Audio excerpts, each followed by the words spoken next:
아는 공동체에 오신 여러분들을 환영하고 축복합니다. 1월 둘째 주 우리 공동체에게 주신 하나님의 말씀은 여호수아서 2장 1절에서부터 7절까지 말씀입니다. 이 말씀을 가지고 주시는 하나님의 은혜를 나누도록 하겠습니다. 여호수아 1장에 보면 주저앉아 있던 여호수아에게 하나님은 찾아오셔서 일어나 그 땅을 향해 나아가라고 말씀하셨습니다. 그러시면서 모세와 함께 했던 것처럼 너와 함께 할 것이니 강하고 담대함으로 그 땅을 정복하라고 하셨습니다. 이 음성을 들은 여호수아는 주저앉았던 자리를 털고 일어나서 그 땅을 향해 나아갈 준비를 했습니다. 여호수아는 시딤에서 두 사람의 정탐꾼을 택해서 보냈습니다. 40년 전 여호수아도 12명의 정탐꾼의 한 명으로 그 땅을 정탐했었습니다. 40년의 시간이 흘렀지만 여호수아에게 그 땅을 정탐했던 기억과 그 후에 일어났던 결과가 어떠했는지 누구보다도 더 생생했을 것입니다. 12명의 정탐꾼들이 돌아와서 보고할 때 10명은 합심해서 그 땅의 주민들은 거인이고 우리는 메뚜기와 같다고 했습니다. 그러나 여호수아와 갈렙은 하나님이 주신 땅이니 그 땅의 주민들이 거인이고 강해 보여도 그 땅을 정복할 수 있다고 했습니다. 그러나 이스라엘 백성들은 10명의 보고에 손을 들어 주었습니다. 다수가 옳다고 생각한 것입니다. 이후 어떠한 일이 이스라엘 백성들에게 일어났습니까? 잘 아는 것처럼 이스라엘은 가나안 땅에 들어가지 못했고 40년을 광야에서 방황해야 했습니다. 그 후 여호수아와 갈렙을 제외한 출애굽 1세대는 광야에서 죽었습니다. 이러한 사실을 누구보다도 잘 알고 있음에도 여호수아는 시딤에서 두 사람을 정탐꾼으로 보낸 것입니다. 두 사람은 그 땅을 40년 전처럼 정탐하고 돌아올 것입니다. 그리고 그때처럼 이스라엘 백성들 앞에서 보고할 것입니다. 그들이 어떻게 보고하느냐에 따라 앞으로 나아갈지 다시 주저앉을지가 결정납니다. 정탐에 나선 두 사람의 마음은 어떠했을까요? 이스라엘을 대신해서 여리고를 정탐하기 위해 선택된 두 명의 정탐꾼도 과거 40년 전에 이야기를 들어서 알고 있었을 것입니다. 그렇기에 그들에게 주어진 여리고를 정탐하는 일은 여느 때의 정탐과 전혀 다르다라고 하는 것도 알고 있었을 것입니다. 이러한 막중한 임무를 향해서 나아갈 때 두 명의 마음은 어떠했을까요? 이 시간 막중한 임무를 수행하기 위해 여리고로 떠났던 두 정탐꾼에게 일어났던 일을 묵상하면서 하나님의 음성을 듣기 원합니다. 첫 번째로 하나님은 순종하며 나아가는 두 정탐꾼에게 순적한 만남을 주셨습니다. 1절 말씀입니다. 눈의 아들 여호수아가 시딤에서 두 사람을 정탐꾼으로 보내며 이르되 가서 그 땅과 여리고를 엿보라 하매 그들이 가서 라합이라 하는 기생의 집에 들어가서 거기서 유숙하더니 여리고는 요단강과 사해가 합류하는 북서쪽 15km에 위치해 있습니다. 여리고는 지중해 수면보다 250m나 낮은 지역으로 각종 과실수, 특히 종려나무가 우거진 오아시스였습니다. 그래서 여리고를 사람들은 꽃같이 아름다운 성읍, 종려나무 성이라고 불렀습니다. 이러하다 보니 여리고는 7천년경에 이미 성읍이 세워졌다고 할 정도로 발달된 도시였고 많은 사람이 거주하는 도시였습니다. 또한 여리고는 이스라엘 백성이 약속의 땅에 들어가기 전에 모세는 그들이 이제 요단강을 건너 강대한 나라들로 들어가서 성벽이 하늘에 닿는 큰 성읍들을 얻게 될 것이라고 말했는데 그 첫 번째 도시가 여리고였습니다. 신명기 9장 1절입니다. 이스라엘아 들으라 내가 오늘 요단을 건너 너보다 강대한 나라들로 들어가서 그것을 차지하리니 그 성읍들은 크고 성벽은 하늘에 닿았으며 두 정탐꾼들은 여호수아의 명령을 따라 성벽이 하늘에 닿는 큰 성읍 여리고를 정탐하기 위해 갔습니다. 정탐하고 성문이 닫힐 시간이 되어 묵을 숙소를 찾았는데 그들이 선택해 들어간 곳이 기생 라합의 집이었습니다. 그 당시 기생의 집은 술과 음식을 팔 뿐만 아니라 숙소도 제공했던 것 같습니다. 그런데 생각해 보십시오. 여리고라고 하는 거대한 성읍에 기생의 집이 라합의 집밖에 없었을까요? 도시의 크기를 생각하면 수많은 기생의 집이 있었을 것입니다. 그 많은 기생의 집들 가운데 그들이 들어간 곳이 라합의 집이었습니다. 성문이 닫힐 시간이 될 때 라합의 집에 여리고 병사들이 찾아왔습니다. 정탐꾼이 라합의 집에 있다라는 소리를 듣고 여리고 왕이 병사들을 그녀의 집에 보낸 것입니다. 정탐꾼들을 끌어내라고 엄하게 소리 지르는 병사들에게 라합은 어떻게 했습니까? 4절 말씀입니다. 그 여인이 그 두 사람을 이미 숨긴지라 이르되 과연 그 사람들이 내게 왔었으나 그들이 어디에서 왔는지 나는 알지 못하였고. 라합은 이미 이상한 분위기를 감지했습니다. 그래서 그들을 지붕 위에 널어놓은 삼대에 숨겼습니다. 삼대는 물속에 자라는 길이가 1에서 1.2m 가량의 삼나무 줄기를 말합니다. 라합은 이 삼나무 줄기들을 말리기 위해 지붕 위에 널어 놓았는데 두 정탐꾼들을 이곳에 숨긴 것입니다. 두 정탐꾼들을 숨긴 라합은 정탐꾼들을 끌어내라고 소리지는 병사들을 향해 그들이 어디에서 왔는지는 모르지만 성문을 닫을 때쯤 나갔습니다. 그들이 어디로 갔는지 모르겠으나 급히 따라가면 쫓아갈 수 있다고 했습니다. 금발의 병사들은 요단 나루터까지 쫓아갔고 성문은 닫혔습니다. 라합으로 인해 두 정탐꾼은 생명을 보존할 수 있었습니다.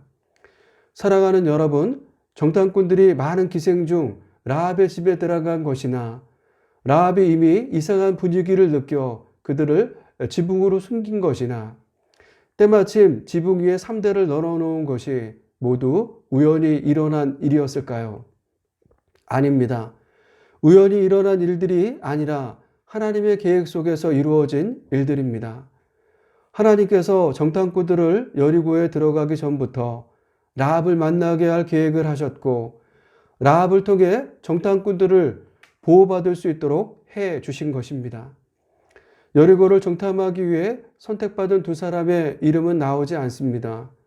그들이 어떠한 신분을 가지고 있는지 나오지 않지만 12명의 정탐꾼을 보낼 때처럼 지파의 리더들 중에 한 사람이었을 것입니다.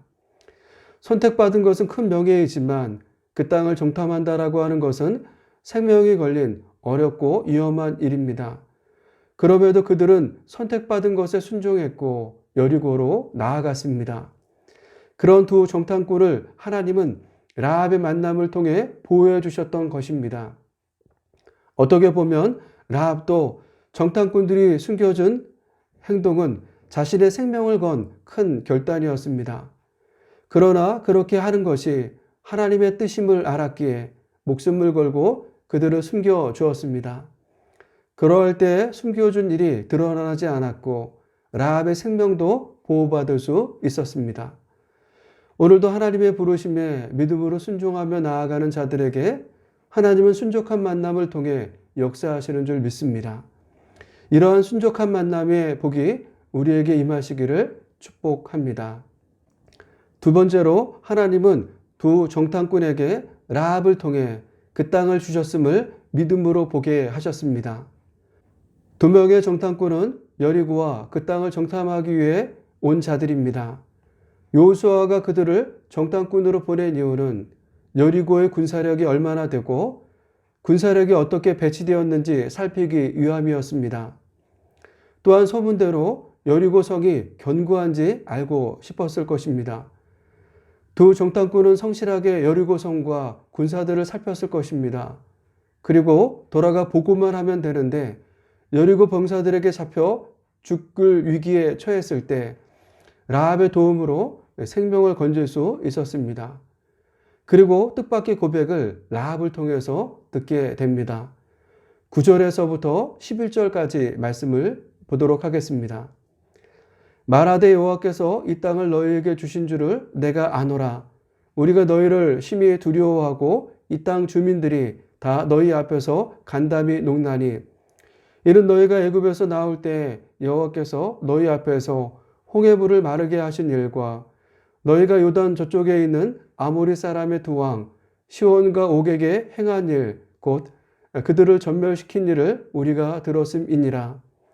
우리가 듣자 곧 마음이 녹았고 너희로 말미암아 사람이 정신을 잃었나니 너희의 하나님 여호와는 위로는 하늘에서도 아래로는 땅에서도 하나님이시니라. 9절 말씀을 다시 보면 그녀는 그들의 마음을 두렵고 담이 녹는다고 했고 11절에는 마음이 녹았고 사람이 정신을 잃었다라고 합니다. 그녀는 여리고 사람들이 모두 외모만 보면 건장해 보이지만 그 속을 들여다보면 다 무너져 있다라고 하는 것입니다.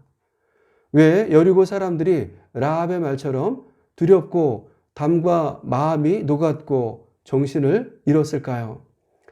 라합은 여리고 사람들이 들었기 때문이라고 합니다. 그들은 하나님께서 어떻게 이스라엘 백성들과 함께 하셨는지를 들었습니다. 이 소리를 듣고 여리고 사람들은 마음이 녹았고 정신을 잃은 것입니다. 그렇다면 그들이 들은 이야기가 무엇입니까? 10절에 보니까 홍해의 물을 마르게 하신 일과 요단 동쪽편에 있는 아모리 족속의 두 왕 시온과 옥을 전멸시킨 일을 듣고 그들의 마음이 녹은 것입니다. 그러면서 그녀는 놀라운 고백을 합니다. 9절에 보니까 하나님께서 이 땅을 너희에게 주신 줄을 내가 알게 되었다. 11절에는 하나님이 하늘에서나 땅에서 진짜 하나님이라고 고백합니다.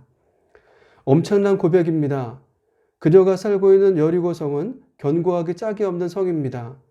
성문을 닫으면 열 사람이 없는 성으로 그만큼 견고합니다. 누구도 빼앗을 수 없는 곳입니다. 그런데 라합은 하나님께서 하셨던 일들에 대한 이야기를 듣고 자신도 두렵고 간담이 녹았지만 분명 하나님은 하늘에서나 땅에서 진짜 하나님이시기에 이 땅을 너희가 취할 것이라고 고백하는 것입니다. 가나안 땅을 하나님께서 이스라엘에게 주신 이유는 그 땅이 우상으로 가득 찼기 때문입니다. 여리고 성의 사람들도 심지어 라합도 하나님이 아닌 것이 하나님이라고 고백하며 섬겼을 것입니다. 그랬던 그녀가 하나님만이 하늘에서나 땅에서 진짜 하나님이라고 고백했다라고 하는 것은 실로 놀랍고 엄청난 고백입니다. 라합이 이러한 고백을 할 수 있었던 이유가 무엇입니까? 그녀도 들었기 때문입니다. 하나님께서 하셨던 일들을 들었기 때문입니다. 로마서 10장 17절의 말씀처럼 믿음은 들음에서 나고 들음은 그리스도의 말씀으로 말미암는다고 했는데 라합은 하나님이 행하신 일들을 듣고 믿음이 생겼고 이 믿음으로 고백하고 있는 것입니다. 우리도 라합처럼 믿음을 가질 수 있었던 것은 하나님께서 행하신 일들을 들었기 때문입니다. 우리가 이 땅에 존재하고 살아갈 수 있는 이유는 우연히 이 땅에 태어난 것이 아니라 하나님이 우리를 직접 창조하셨기 때문이고 우리를 지으신 그분이 우리를 얼마나 사랑하시는지를 들었기 때문에 믿음이 생긴 것입니다. 오늘 우리 주변에 믿음 없는 자들에게 믿음을 심어주기 위해 행해야 할 것이 무엇입니까? 그들이 들을 수 있도록 우리의 삶 가운데 행하신 하나님의 일을 전하는 것입니다. 라합의 이 고백을 들은 두 정탐꾼들은 여리고성을 정복할 수 있다라고 하는 확신을 가졌을 것입니다. 그들의 눈에 들어온 여리고는 거대할 뿐 아니라 견고했습니다. 하지만 라합의 고백을 들은 두 정탐꾼들은 하나님께서 이곳을 우리에게 주셨다라고 하는 분명한 확신과 믿음을 가질 수 있었습니다. 내가 누군가에게 하나님이 하신 일을 간증할 때 누군가는 이 간증을 통해 하나님을 향한 마음의 문을 열고 믿음이 생길 줄 믿습니다. 이 일에 우리 모두 쓰임받기를 소원합니다. 하나님은 언제나 가장 좋은 것을 예비하시고 주시는 하나님이십니다. 두 정탐꾼에게 라합의 만남을 예비해 주셨고 눈으로 볼 수 없는 여리고 사람들의 마음을 알게 해 주셨습니다. 눈으로 보기에는 여리고 성은 강하고 견고해서 도저히 무너뜨릴 수 없는 성처럼 보였지만 하나님께서 주셨기에 취할 수 있다라고 하는 믿음도 주셨습니다. 하나님은 오늘도 언제나 가장 좋은 것을 예비하시고 주시는 하나님이십니다.